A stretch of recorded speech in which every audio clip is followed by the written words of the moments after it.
छोड़ा जो पूरा का पूरा झूठ निकला, वो सच साबित नहीं हो सका। अनिल देशमुख ने कोशिश की अपने तरीके से देवेंद्र फडणवीस को विलेन बनाने की, वो चल नहीं पाया। लोकसभा में थोड़ी बहुत सफलता मिली उनको, लेकिन इधर से देवेंद्र फडणवीस के पास कोई चारा नहीं था जब साफ साफ अनिल देशमुख ने देवेंद्र फडणवीस के ऊपर एक संगीन आरोप लगा दिया, गंभीर आरोप लगा दिया कि उन्होंने आदित्य ठाकरे को इंप्लीकेट करने के लिए मेरे पास ऑफर किया था।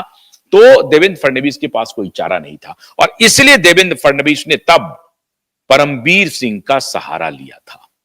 और तब परमबीर सिंह देवेंद्र फडणवीस की बचाव में आकर के बोले थे कि साहब अनिल देशमुख जब गृह मंत्री थे तो इनका धंधा सिर्फ एक्सटॉर्शन का होता था और सचिन वाजे का अपॉइंटमेंट जो है इन्हीं सबके दबाव में हमने किया था।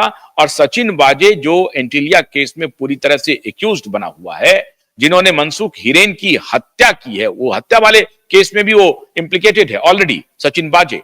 तो मनसुख हिरेन जो एक बेचारा जिनका कोई लेना देना नहीं किसी केस से, उनकी सिर्फ गाड़ी थी और गाड़ी को ये करने के लिए उनको रास्ते से ही हटा दिया, इन्वेस्टिगेशन के रास्ते से हटा दिया और उनको घुटने भर पानी में कहा कि इन्होंने सुसाइड कर ली। मतलब सुसाइड से इन लोगों के लिए समझिए कि ऐसा है कि आप किसी को भी सुसाइड बता दीजिए, सब इन्वेस्टिगेशन से बाहर हो जाएगा। तो मनसुख हिरेन वाले मामले में सुसाइड का जो दांव था वो चल नहीं पाया। तो परमबीर सिंह ने काउंटर अटैक किया कि नहीं, ये जो बात कह रहे हैं कि हमारे पास देवेंद्र फडणवीस ने ऑफर किया था आदित्य ठाकरे को फंसाने का, ये बिल्कुल गलत है। और वो गलत इसलिए नहीं कहा कि ये गलत है उन्होंने भेजा कि नहीं भेजा, इन्होंने काउंटर अटैक कर दिया कि एंटीलिया केस में 100 करोड़ की उगाही का जो मामला था वो बिल्कुल सही है और ये अनिल देशमुख, शरद पवार, उद्धव ठाकरे के कहने पर हुआ था। ये काउंटर अटैक हुआ।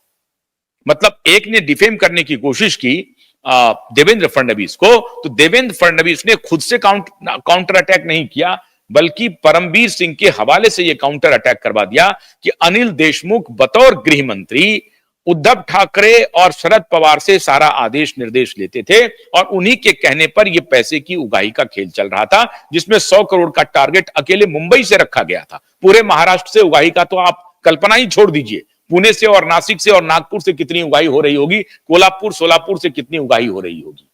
तो अकेले मुंबई से 100 करोड़ का टारगेट रखा हुआ था। ये अटैक कर दिया परमबीर सिंह ने कि ये पूरा का पूरा टारगेट जो था महाविकास अघाड़ी के जो नेता थे उनके सौजन्य से था और हमें फंसाने की कोशिश की गई थी। हमारा इस एंटीलिया केस में या उगाही वाले केस में हमारा कोई लेना देना नहीं। ये अटैक कर दिया तब के पुलिस कमिश्नर ने, तब के गृह मंत्री पर और तब के मुख्यमंत्री पर और तब के अलायब शरद पवार पर। आप समझ गए?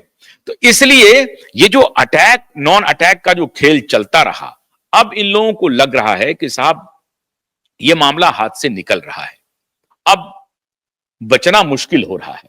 तो 27 फरवरी के पहले इन लोगों की कोशिश ये है कि इन सारे मामलों को सेटल कैसे किया जाए। कोशिश ये हो रही है। आदित्य ठाकरे, आज एक मेजर डेवलपमेंट हुआ है, बल्कि कल एक मेजर डेवलपमेंट हुआ है।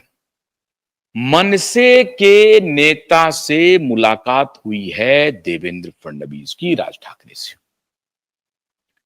राज ठाकरे के पुत्र माही से चुनाव हार गए थे। माही एक विधानसभा कॉन्स्टिट्यूंसी है मुंबई में, माहिम से चुनाव हारने के बाद राज ठाकरे बड़े विचलित हैं कि वो चाहते थे अपने बेटा को विधानसभा का एक पद दिलवा देना, एमएलए बनवा देना, वो नहीं बन सके। स्थिति यह हो गई कि अगर राज ठाकरे की पार्टी ठीक से नहीं खड़ी होती या फाइट नहीं करती तो वर्ली से जो आदित्य ठाकरे जीते हैं, आदित्य ठाकरे भी चुनाव हार जाते। तो देवेंद्र फडणवीस को लग रहा है कि राज ठाकरे एक फोर्स है जिसे हम अगर अपनी तरफ जोड़ लें तो ये अपने चचेरे भाई से हिसाब बराबर कर देगा। और मेरे समर्थन में आने से जो मुझे कई बार अपने पावर सेंटर को मैनेज करना पड़ता है, खासतौर से एकनाथ शिंदे के बारे में खबर आ रही है कि एकनाथ शिंदे और फडणवीस के बीच में सब कुछ सामान्य नहीं है। थोड़ी बहुत गलतफहमियां हो सकती हैं, लेकिन ऐसा भी नहीं है कि एकनाथ शिंदे और देवेंद्र फडणवीस के बीच में दरारें बढ़ गई हैं। महाविकास अघाड़ी के कुछ दलाल पत्रकार ये कोशिश कर रहे हैं कि इन दोनों के बीच में दरार बढ़ जाए। ताकि उद्धव ठाकरे की एंट्री हो जाए, जो होने वाला नहीं है। उस पर विराम लग गया है। कल दो बड़ी घटना हुई है। एक तो राज ठाकरे के घर पे देवेंद्र फडणवीस की मुलाकात हुई है और उसमें यह कहा जा रहा है कि राज ठाकरे के बेटे को, जो माहिम से चुनाव हार गए थे, उनको लेजिस्लेटिव काउंसिल का सदस्य मतलब एमएलसी बनाया जा सकता है। मतलब अगर एमएलए नहीं बने तो एमएलसी बना दो।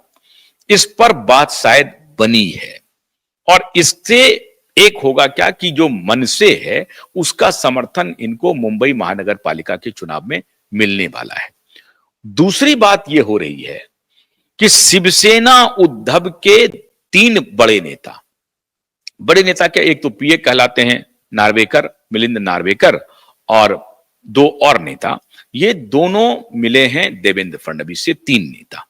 अब ये तीनों नेता कह रहे थे नहीं नहीं ये तो कटसी मुलाकात है, ये सारे लोग मिलते हैं गेम सेट करने के लिए, सेटिंग गेटिंग करने के लिए, लेकिन मोलम्मा चढ़ाते हैं कि नहीं हम तो गए थे एक कटसी मुलाकात करने के लिए। काहे का कटसी भाई? कौन चीज का कटसी हो रहा है अभी मुख्यमंत्री से?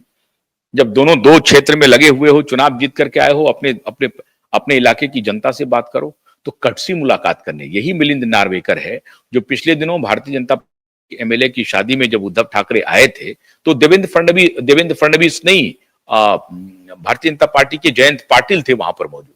तो जयंत पाटिल जो मिनिस्टर हैं, कैबिनेट मिनिस्टर हैं महाराष्ट्र में, तो जयंत पाटिल से जाकर के इन्होंने सवाल किया कि गुरुजी कब हम लोगों का एका होगा? तो जयंत पाटिल ने कहा कि हम तो उस गोल्डन एरा का इंतजार कर रहे हैं।